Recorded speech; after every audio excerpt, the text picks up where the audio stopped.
call the special meeting of the Florence City Council to order. Roll call, please. Oh, I'm sorry. We're going to do that. It's a special meeting. I'm thrown off because it's supposed to be a caucus meeting, but it's a special meeting. So let's stand for the invocation. We pray for the wisdom to make decisions that are beneficial to the people represented here. Empower us to speak honestly, reflect wisely, and vote with integrity.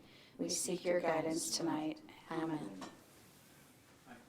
I pledge allegiance to the flag of the United States of America and to the republic for which it stands, one nation, under God, indivisible, with liberty and justice for all. Now we can do a roll call. Mr. Carroll, Ms. Chambers, Here. Mr. Wynn. Here. Ms. Kemper. Here. Ms. Wingo. Here. Mr. Osborne. Here. We have a quorum. First item for approval is the minutes of the special meeting of January 30th, 2024. Do I have a motion to approve? So moved. Ms. Wingo? Second. Second, Mr. Wynn. Any discussion?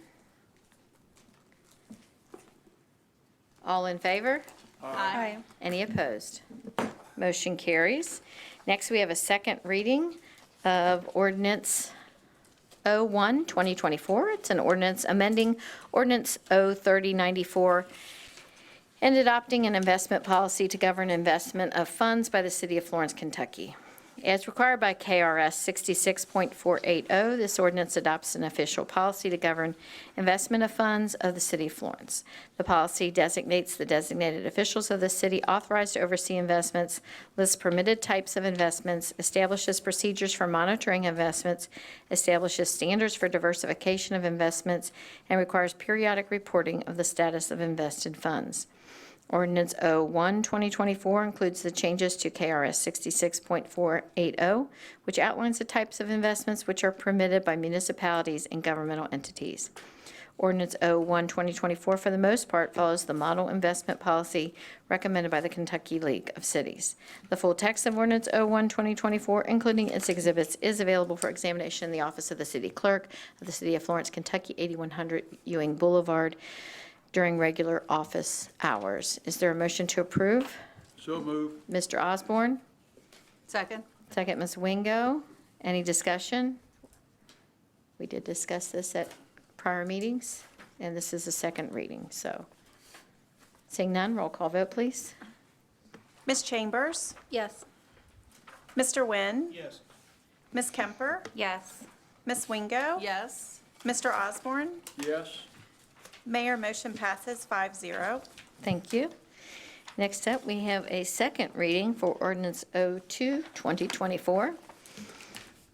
An ordinance adopting and approving a change of a concept development plan in a commercial 2 plan development zone for an approximate 11.82 acre site located on the northeast corner of the US 42 Farmview Drive intersection and the southeast corner of the old US 42 Farmview Drive intersection, Florence and Union, Kentucky, to allow an approximate 56,000 square foot grocery store with an attached liquor store and drive-through pharmacy, along with 2 outlots for retail service and/or eating and drinking establishment uses. Farmview Commons LLC.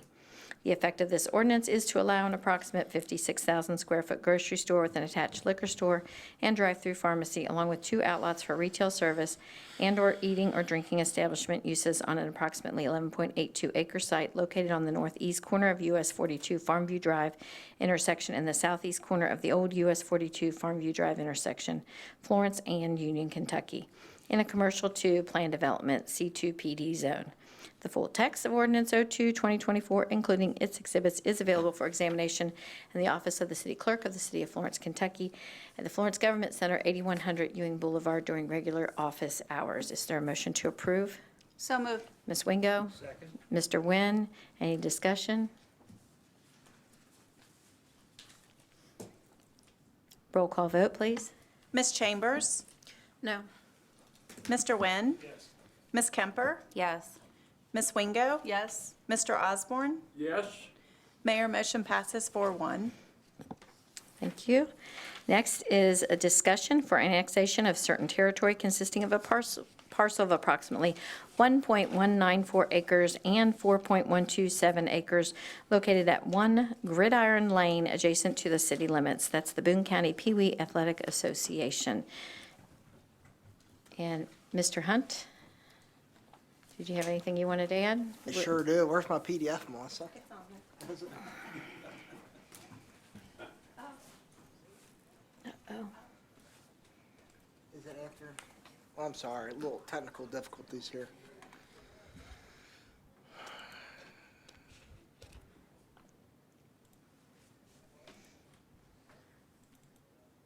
Ah, there we go. Thank you.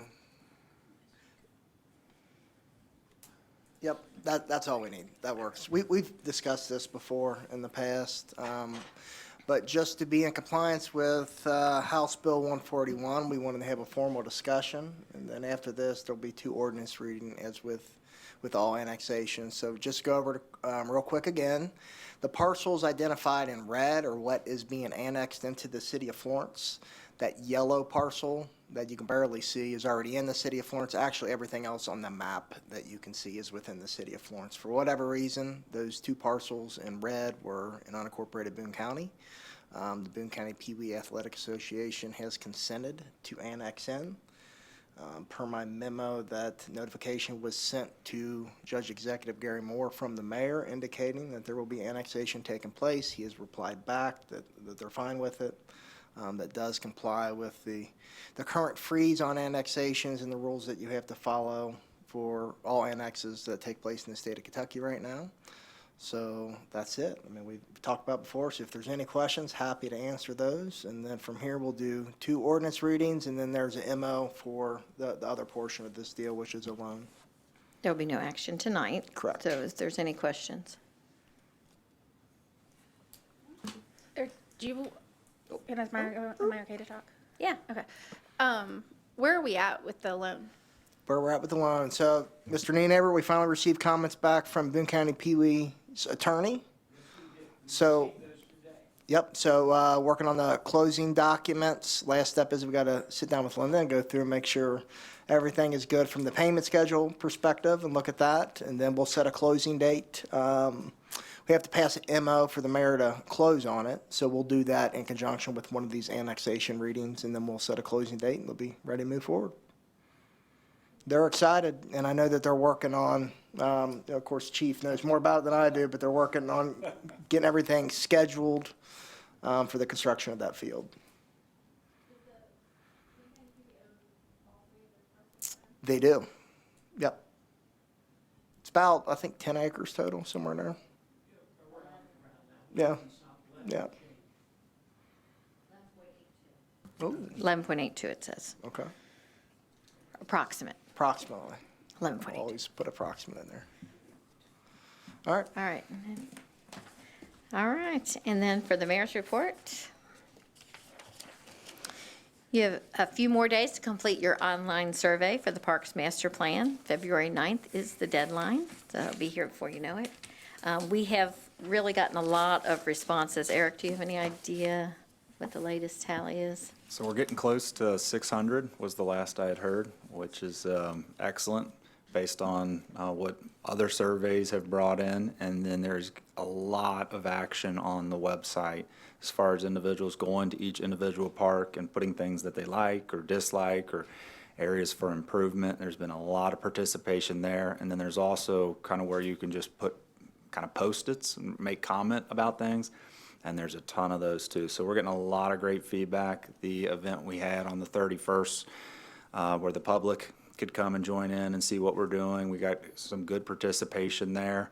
And everybody, you know, seems to be excited about this and showing some energy towards it. So. I was at that event. A few observations I made I just wanted to talk about. Number one, I spoke with both design firms, and it just kind of threw me that we have all the parks represented except for a great big asset in the city that would be considered parks, which would be the aquatic center.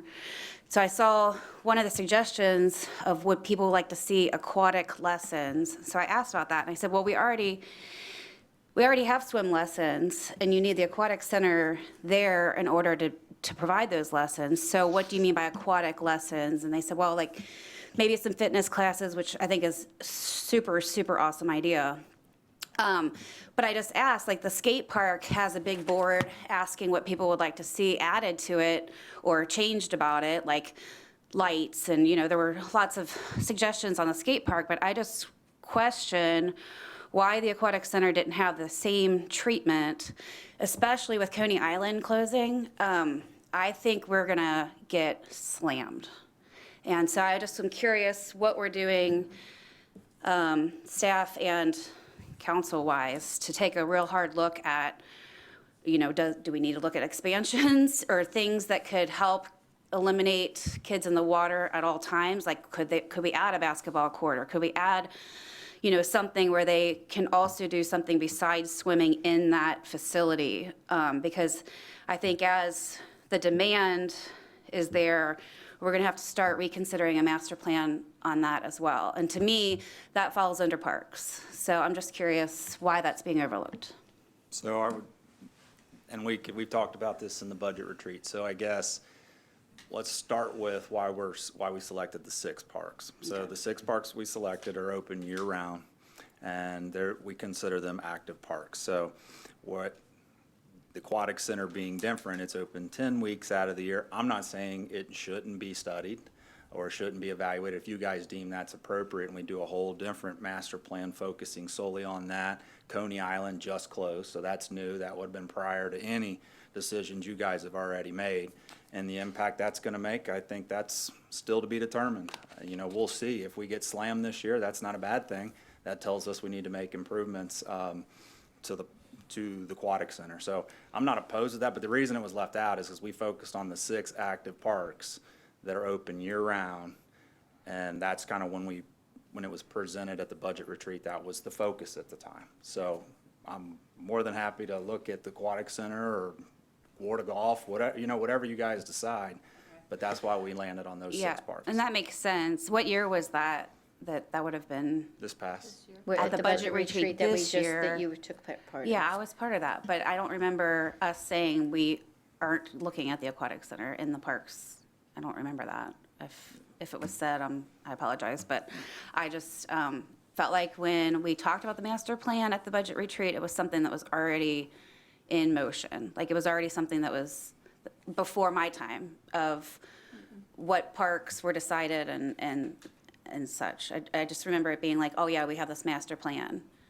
So I don't remember a discussion around how the master plan came about. I was under the impression that was before my time.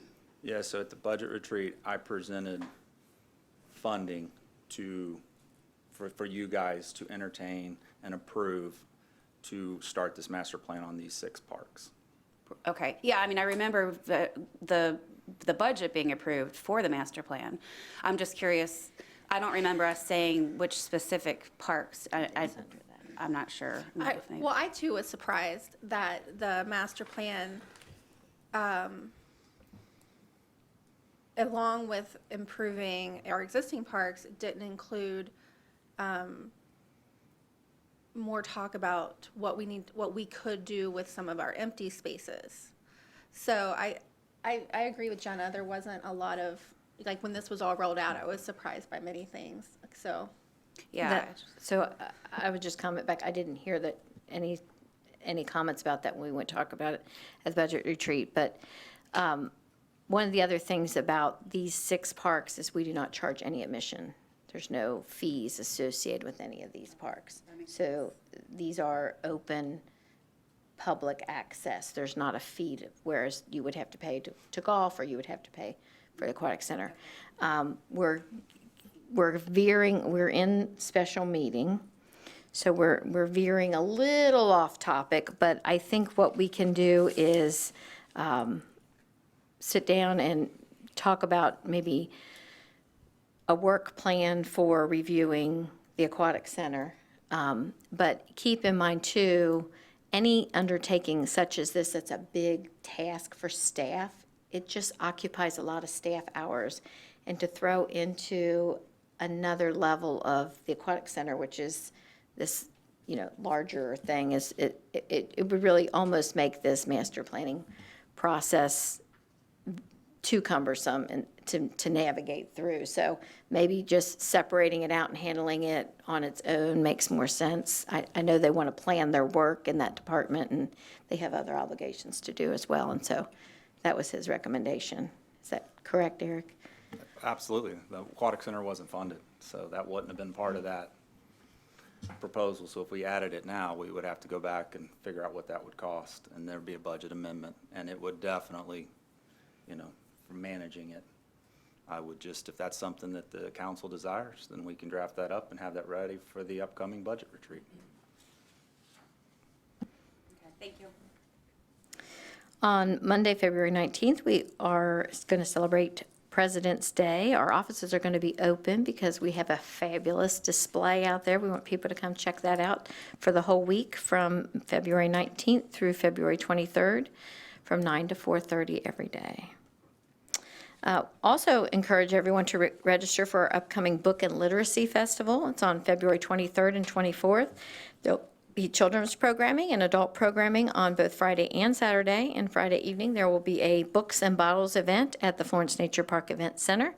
Registration for the events is online on the city's website and on our Facebook page. Please contact the Administration Department for more information at 859-647-8177.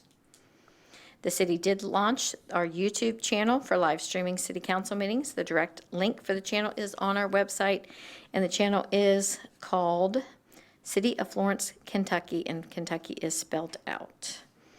Subscribe to the channel and stay up to date. And watch your mailboxes this week for the 2024 City of Florence Community Guide. This guide is now available for online viewing on our website and through a link on our Facebook page. And that is all of my report. We have no need for a closed session, so I will entertain a motion to adjourn. So moved. Ms. Wingo, second by Mr. Nguyen. All in favor? Aye. Any opposed? Motion carries.